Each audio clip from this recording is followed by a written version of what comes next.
Is your Breville Espresso machine leaking from the group head or losing pressure? I'm going to give you a list of things of what it could be and what it couldn't be. First of all, I want to point out that I am not an espresso technician, nor am I qualified to give you technical advice. This is just simply a vlog of a collection of my experience along the way through many years of barista training on these machines, owning one of these machines myself, and also selling a lot of these, which are the head seals for the Breville Espresso machines. First of all, one of the most common things for these machines is for them to lose pressure or for them to start leaking from the group head. When they start leaking from the group head, you usually start seeing a little bit of water dripping out from outside of the portafilter while you're pulling an espresso shot. This is usually indicated by early signs of wear within the machine. So usually the most common thing and go-to method of espresso machines when you start getting drips or leakage from the group head is to replace the seal straight away, which are these head seals here.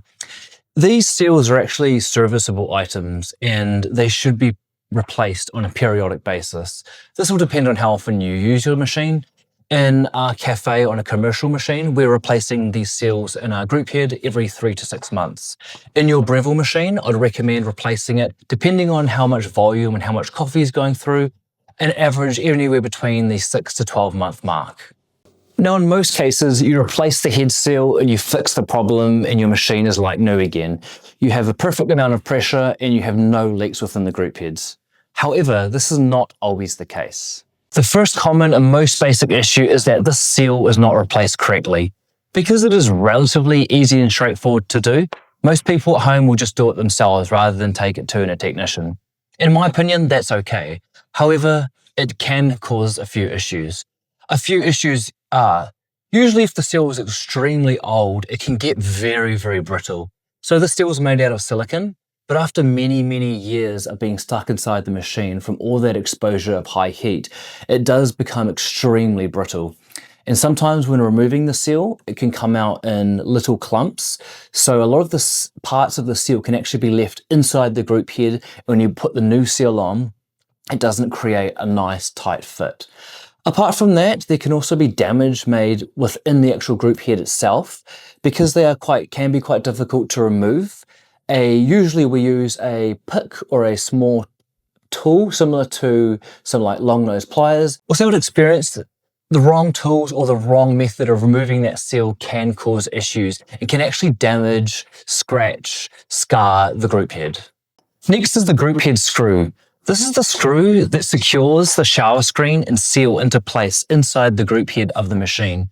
The most common thing is someone's going to replace the seal and then they put the shower screen back on and then the screw and then they tighten it so tight that they're cross-threading and damaging that screw and it doesn't create a seal. So check your screw, check that it's not cross-threaded and please don't tighten the screw too tight. In addition to the screw, check the shower screen itself. The shower screen can warp, it can damage, and it can also cut into the seal. So have a good inspection of the shower screen, and it's also quite wise to replace your shower screen on a periodic basis as well. Now the next issue is starting to get more common and I'm noticing it in older machines. And this is the most complex one as well. So a lot of the time people are replacing the seal, they're replacing the shower screen, the screw's good, the group head's good, everything is lining up. And then they're coming back to the part seller, which in this case is us, and saying my group head seal is faulty. But what we're actually finding is in a lot of cases that the group head has screws. It has 3 screws inside the espresso machine. And over time they become loose. And you actually need to pull apart part of the espresso machine and tighten these screws.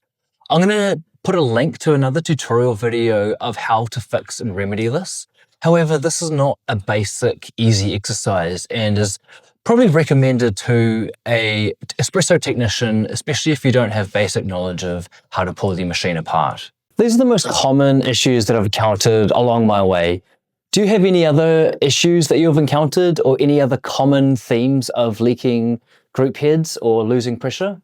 Do let me know in the comments below. Let me know what you think and share your experience on your Breville home machine as well.